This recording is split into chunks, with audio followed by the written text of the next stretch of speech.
Morning, church. I think the last time I was up here, we went through a journey through history, and here we are again, round two. Just out of interest, who's seen the movie Gladiator, Russell Crowe? Bit of a classic. So I just have an anecdote from that time, which I think will really set the theme for what we're going to hear today, which is really about a cataclysmic collision of worldviews between the Christian worldview and the pagan and Roman world. And I say cataclysmic because it was the case for the Roman world. The pagan ethos of that time never recovered after its encounter with Christianity, and we're going to get into that. But the anecdote is actually, or the story, is that of a church leader at the time, the early church, Ignatius of Antioch. And you'll recall, I'm sure, that in the first few centuries of the church in the Roman Empire, there was intense persecution, and it was pretty periodic at times and random in places throughout the empire, but they would come after church leaders on occasion. And Ignatius was one of those, and he was ultimately fed to the lions in Rome. But while on his way, knowing his fate, he was being escorted to Rome. He wrote 7 letters to the church at the time. And Philippians 1:21 was very much came to my mind here, where of course Paul says, to me to live as Christ and to die as gain. And that very much infused the writings of Ignatius. And you can imagine, you've seen the movie Gladiator, how terrifying it must have been to set foot in the Colosseum and to have these crowds just baying for your blood, and then to have all manner of wild animals come at you. And yet the accounts of leaders like Antioch, Ignatius, is the fact that there was this supernatural peace and this joy to be reunited with his Saviour. And this was such an enigma in the Roman world because it was a place of fear and oppression, and the Roman Empire just didn't know what to make of it.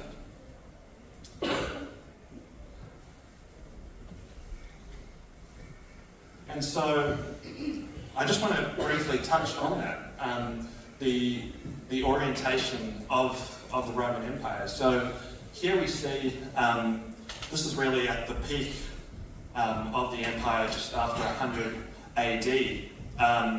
The empire covered roughly 2 million square miles and was estimated to have a population of 50 to 90 million people. And it really was considered the centre of the world in that time. And like all empires before it and after it, it expanded fundamentally through military campaigns, through violence. And so it was fundamentally martial or militaristic in its orientation. There was a cultural acceptance of violence, and really it's summed up in the Greek historian Thucydides when he says of an earlier time that the strong do what they can and the weak suffer what they must, and that was a living day-to-day reality in the Roman Empire. Slavery was a fundamental part of the empire as well, of the economy and the society, and slaves had no legal rights whatsoever, and they could be subjected to all manners of abuse, and were often treated as property rather than human beings. We had terrible legal punishments by the Roman Empire, all manner of torture and public spectacles, as we've just heard. But of course, the one that we know so well is crucifixion by the Roman Empire. And the other thing to note is that Roman society was highly stratified as well. It was really a class hierarchy. And so you had a class of patricians, or they were the aristocrats and the nobles at the time, and then you had your plebeians, who were your commoners, and then you had your slaves. And it was a time of great political change as well. It could be quite capricious, the empire, subject to often violent change. I think just in 1 year, in 193 AD, there were 5 emperors in that 1 year alone. And so, as Thomas Hobbes has said, the political philosopher, life was nasty, brutish and short in many ways.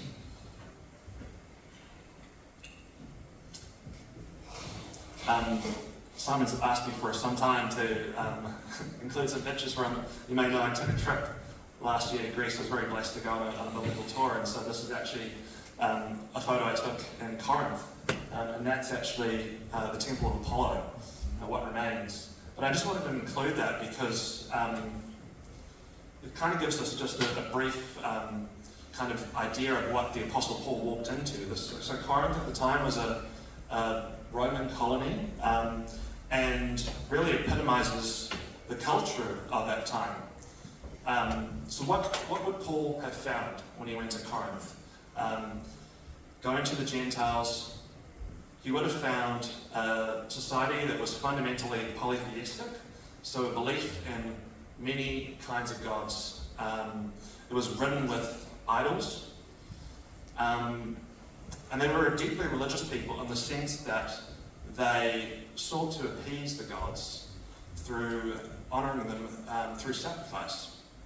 And there was a focus on piety, observance of religious rituals, and a fundamental superstition. And so to give you an example,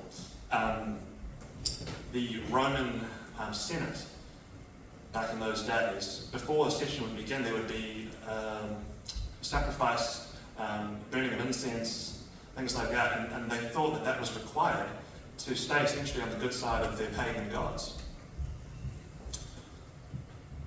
And as we saw in the previous picture, the Roman Empire expanded to so many different ethnicities and people groups.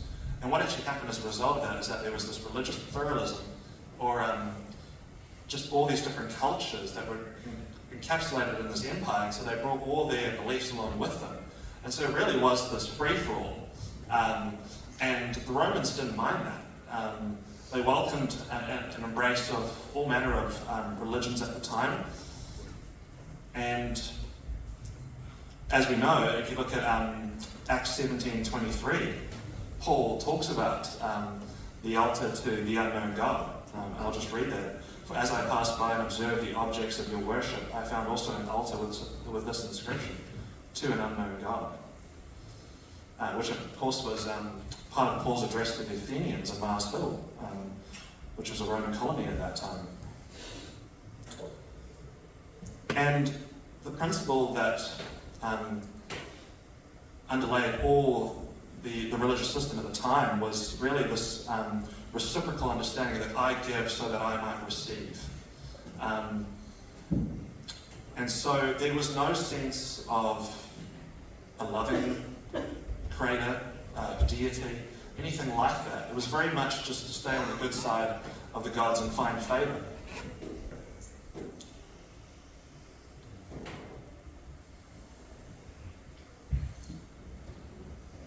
And the other thing central to that was this worship of what were household deities. And as you can see, these are idols at the time. They were called lares domestici. And so the point I'm trying to make here is that there was this multitude of different idols in the empire. And this is what, sometimes I think we can read the epistles and not truly understand just how pagan it was and what kind of world the early Christian church would have found themselves in. And so it really was a test of faith for these believers in proclaiming Christ to then have no connection whatsoever to the pagan world, the pagan religions of that time, which were everywhere. And so, to give you an acute example of this, for example, these idols would have been in every household at that time. It was a normal practice. And those that came to the Christian faith would have to, as Paul taught, reject participation in these kinds of ceremonies. And so that really brings to mind Matthew 10:37-39, where Christ says, anyone who loves their father or mother more than me is not worthy of me. And anyone who loves their son or daughter more than me is not worthy of me. And whoever does not take up their cross and follow me is not worthy of me. And so what you see here is this massive disruption in the social life of the Roman Empire, which would have really split people down to the most fundamental levels being the family, where Christians could no longer participate. And this would have caused all kinds of controversy at the time.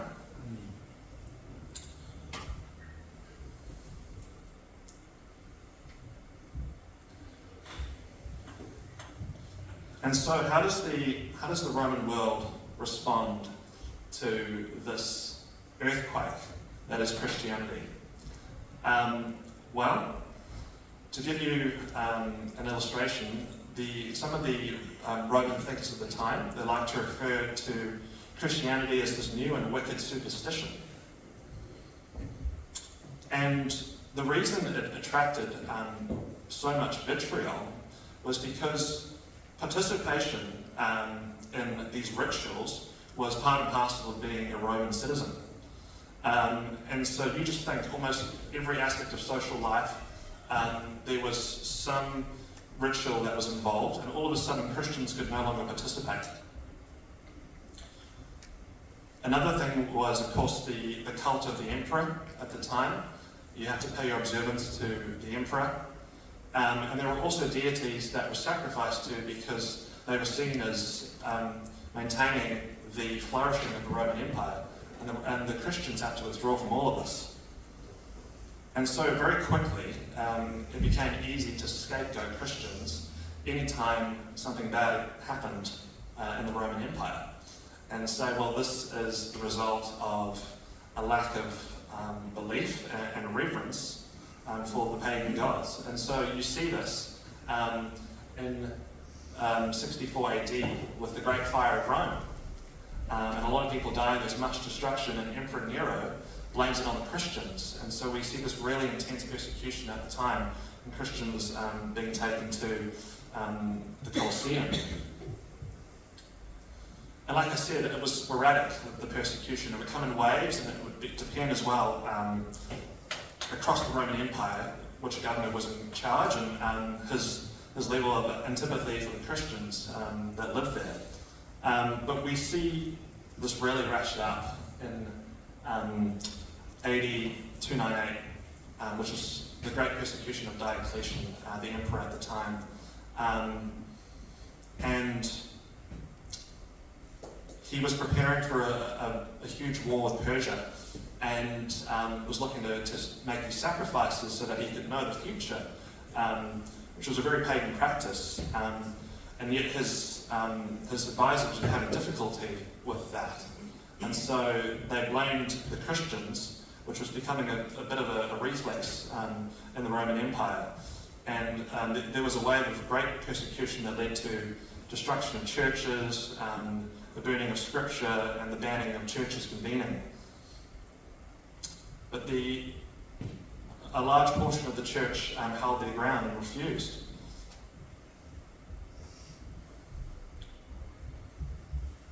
And the other thing that was so front of mind for the Roman state at the time was the economic consequences of Christianity, because there was an entire industrial complex at heart here that was threatened by the rise of Christianity. And we see this in the book of Acts, in chapter 19, with the silver shrines of Artemis, where the silversmith named Demetrius, I'll just read a few verses, who made silver shrines of Artemis, brought in a lot of business for the craftsmen there. And he called them together along with the workers in related trades and said, "You know, my friends, that we receive a good income from this business. And you see and hear how this fellow Paul has convinced and led astray large numbers of people here in Ephesus, and in practically the whole province of Asia. He says that gods made by human hands are no gods at all. There is danger not only that our trade will lose its good name, but also that the temple of the great goddess Artemis will be discredited, and the goddess herself, who is worshipped throughout the land, will be robbed of her divine majesty.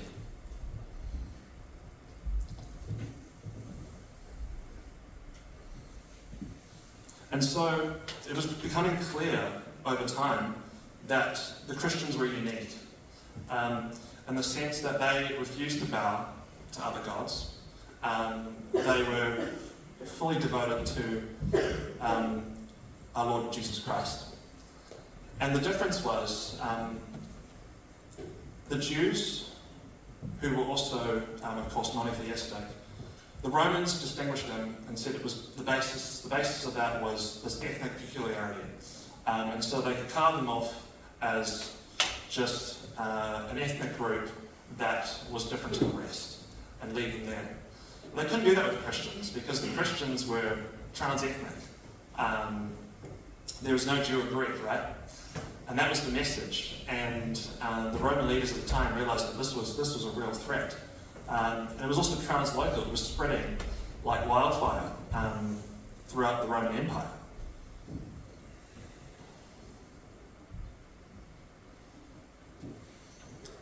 The other thing is, just to give you a few more illustrations of the threat, was this understanding of egalitarianism in the church, that we are all made in the image of God. If we go back to Genesis 1, we all have inherent dignity as individuals. That was something that was completely alien to the Roman world. As I said, it was really a class-driven society, and they were scandalized by the fact that the Christian church welcomed anyone. All sinners were welcome. And so the social strata itself were a threat here by this. What's interesting is that Roman piety, the understanding of piety was to reverence as many gods as possible, to try to keep them all on your side, which was actually the height of idolatry for the Christian church. So you can see that there is a fundamental conflict that is at play here. And what really irked the Romans is that if you read the epistles, we don't think much of it now when we see the language around idols and that. It seems absurd to us that people would worship objects of wood, for example. But the actual word that Paul uses for idols means mere phantoms. And this was considered a pejorative in the Roman world that really reflected the blatant disdain and even derision of the Christians for the idol practices. And we hear stories about Christians who were consumed with zeal at the time and went and they pulled down the statues of these pagan gods and would chop the heads off these various idols. And it was very clear, if you read 1 Corinthians 10:20, that Paul said, "Do not be partners with demons," and was referring to the pagan sacrifices at the time. And so what we see here is really a complete denial of a hugely significant component of Roman life that the Christians had to embrace. Another distinguishing feature of our faith in those days was the fact that the Christians taught that there was one true and transcendent God, but that he was a loving Father who was available for relationship with those who believe in his Son, the Lord Jesus Christ.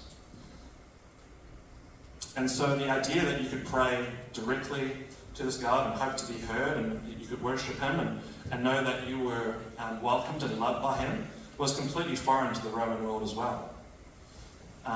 They actually, many of them at the time, considered this quite naive.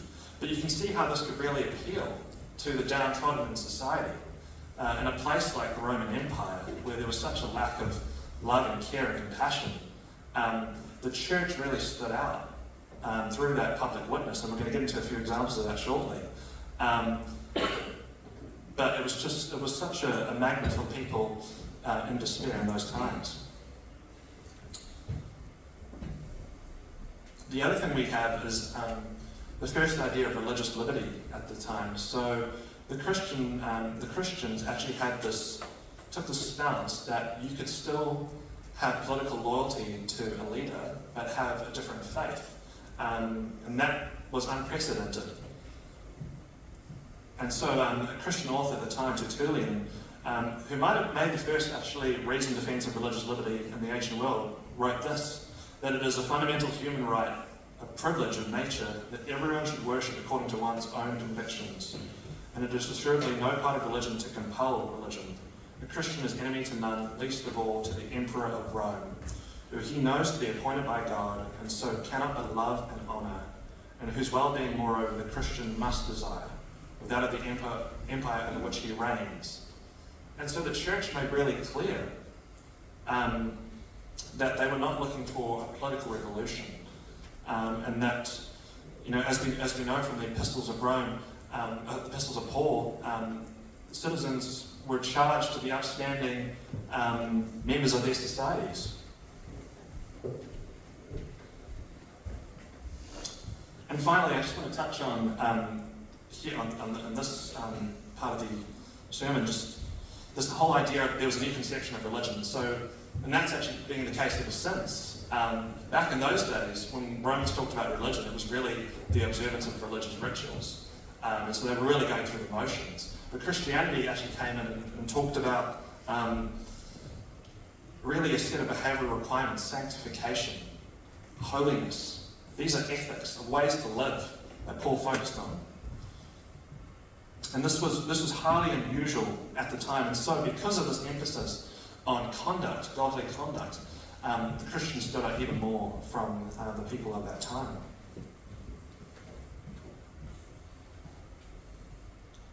And so what we see is a rapid rise of Christianity despite the persecution that was going on at that time. And so in just 200 years, by AD 200, there were to be estimated to be about 200,000 Christians in the Roman Empire.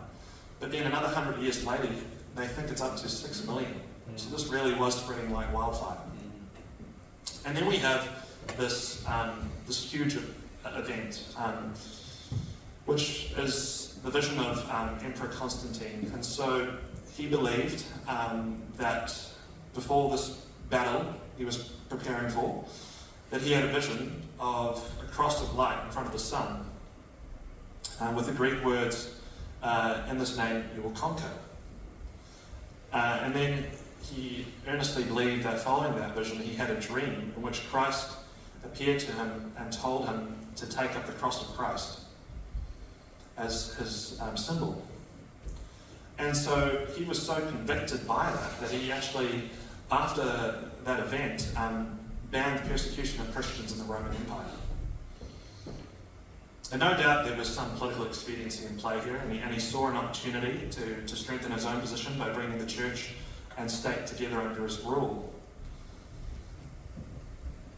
And this was further solidified after we had what was known as the Donatist controversy.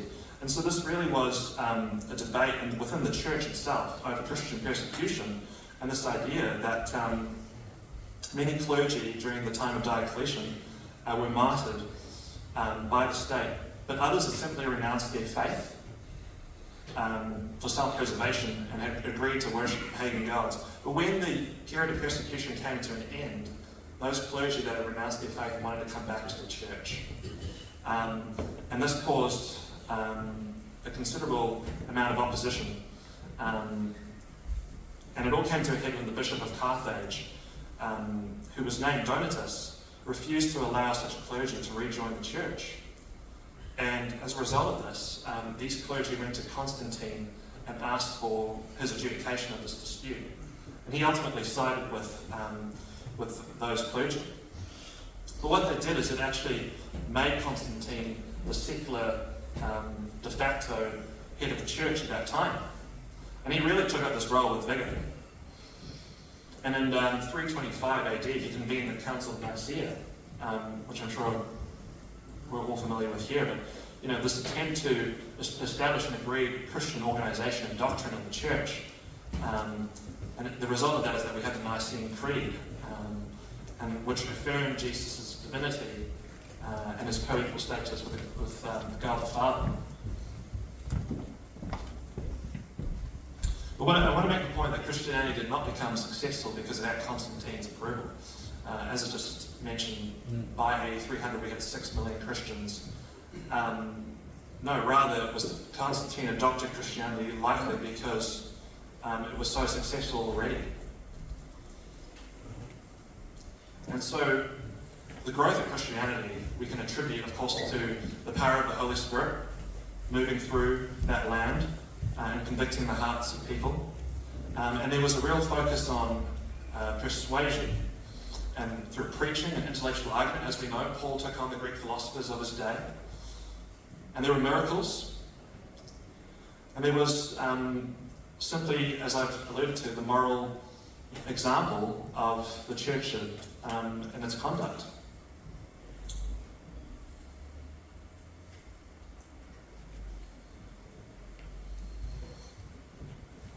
And so we come to what has been called the Christian moral revolution. And in Acts 17:6, there's a situation that's described where Paul and Silas are preaching in Thessalonica, and they're causing a disturbance. And the accusers, they're unable to find Paul and Silas, but they drag other Christians before the city authorities, claiming that these people were turning the world upside down. And that really sums it up. And this is a reference to the disruption of the message of Christ, which established the status quo across the empire. And what we see here is this is all driven by the Great Commission, and this heartfelt desire to act upon that. And there was a sense, and it would be very easy, I think, in that time to have this sense that the church was at spiritual war, and they could see that, with just the level of paganism in their society. And so they went forward and they had this earnest desire to win the whole world for God. And this was not simply a prohibition on participating in foreign religions, but they really saw it as this call to arms in a spiritual sense. To declare war on the old ways and to evangelize and baptize as many people that believed.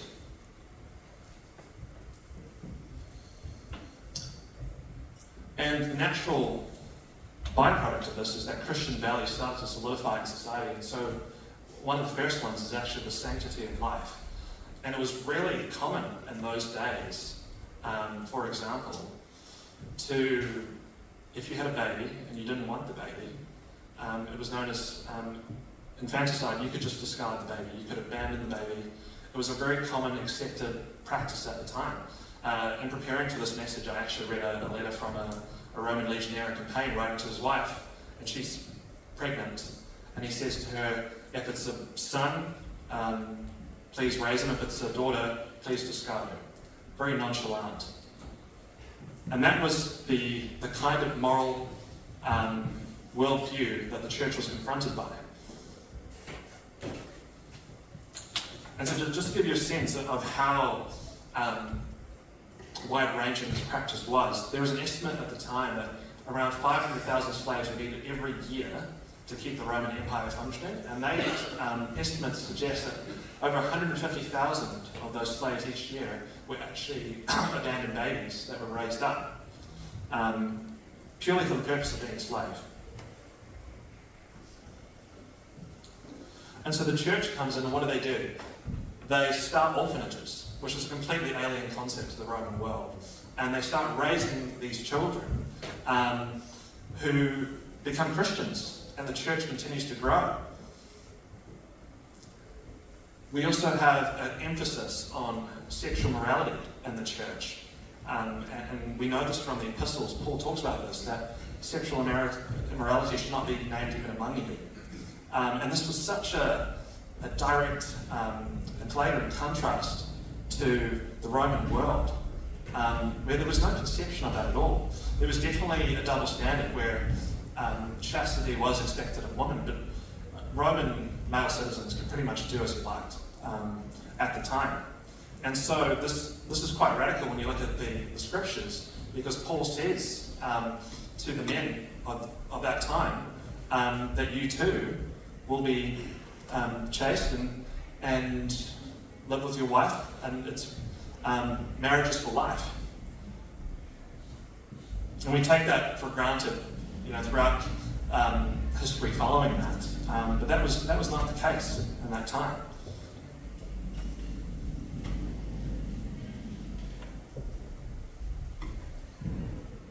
We also have the sanctity of marriage, which I just mentioned. And in those days, it was quite acceptable that a Roman man could have his wife, but then he could also have concubines on the side, as many as he liked. And that practice was forbidden by Christianity. And so what we see here is really an elevation of the status and worth of women through the church. And this is one of the reasons why so many Christian converts in the early church were women, actually, who came to the church.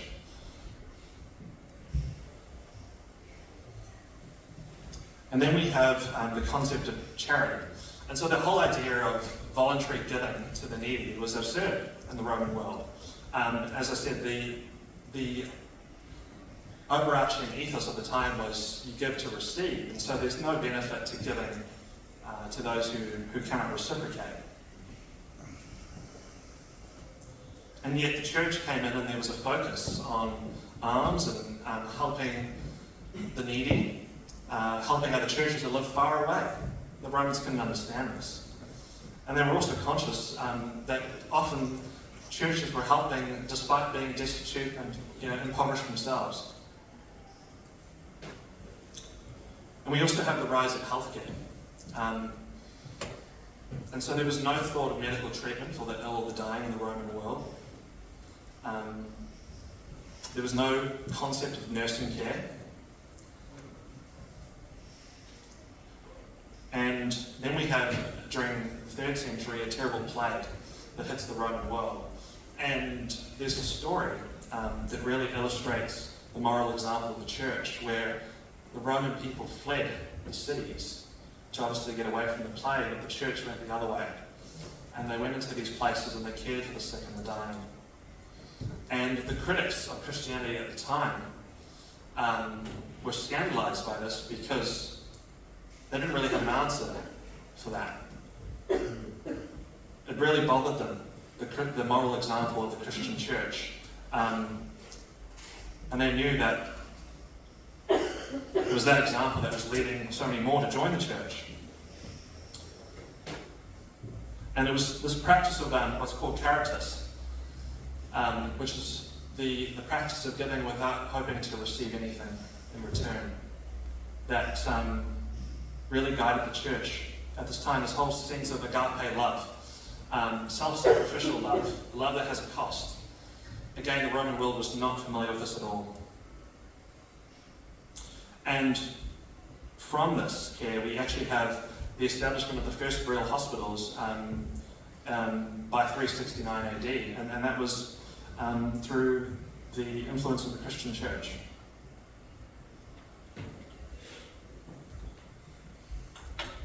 So just coming to a close, there's this really good book called The Airy Reeve, and I just wanted to touch on it briefly, but actually what we're seeing today is incredible, where former atheists and agnostics are actually attending church. You've got people like Louise Perry, who wrote about the case against the sexual revolution, Jordan Peterson, even Richard Dawkins has talked about this, but the sociological benefits of the Christian faith.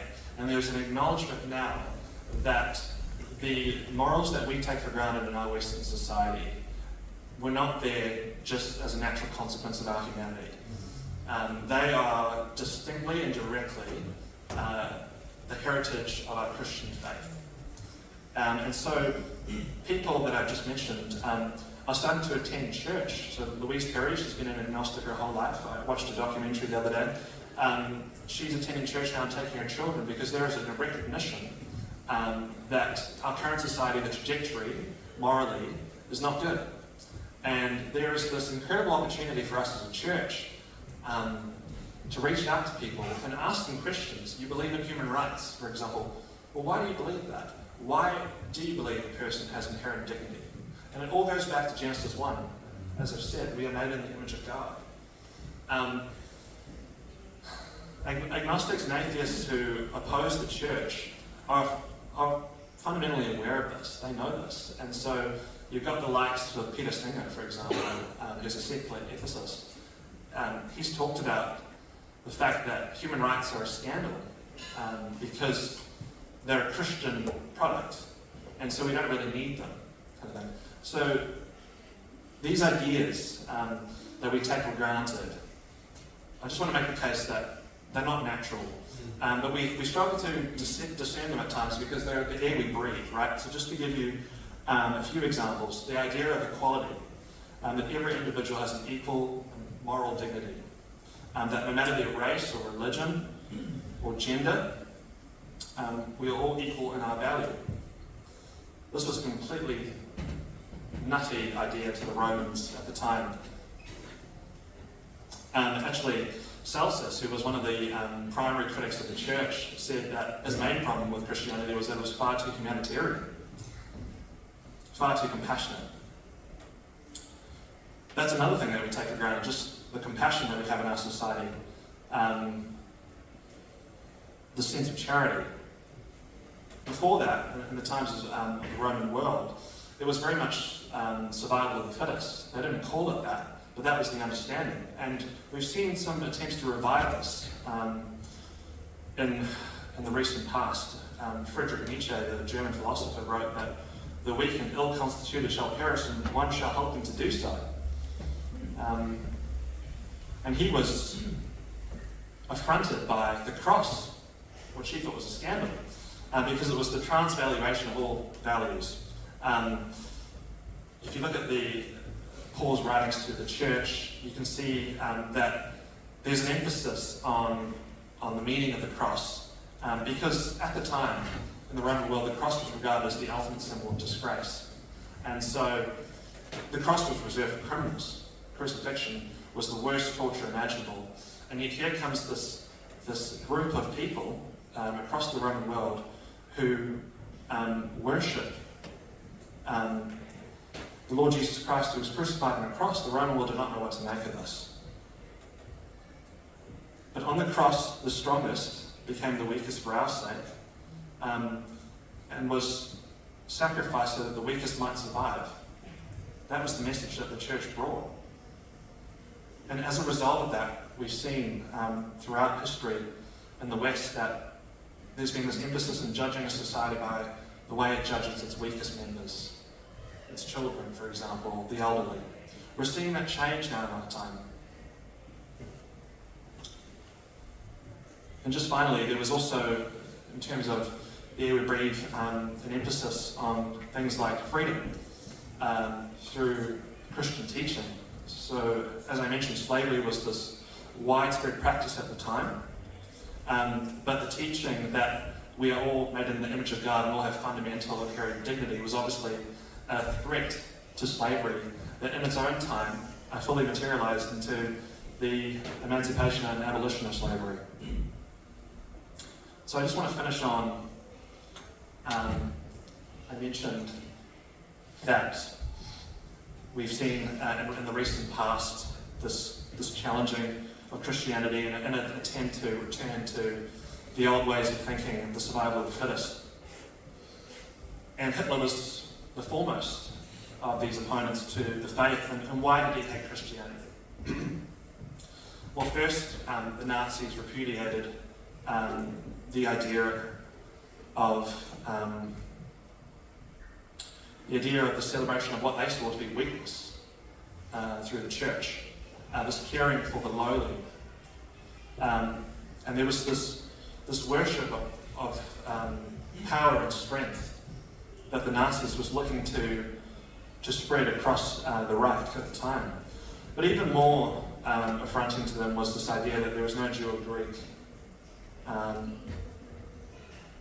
that we all have inherent dignity, which they saw was resulting in a corruption of the classical world, the Roman world, which ultimately led to its destruction. And so Hitler was looking to reverse that.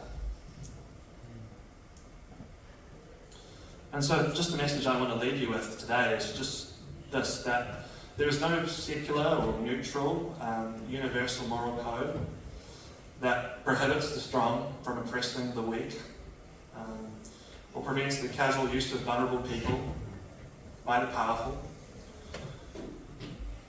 or halts society's descent into tyranny and violence. It was Christian teaching, it was Christian morality that put an end to these things, and just through the teachings of Christ that we have the society that we have today. And so I really encourage you all to be proud of your Christian heritage and to refer to it in conversations with non-believers, because it really is a fundamental way to connect with people in our day and age.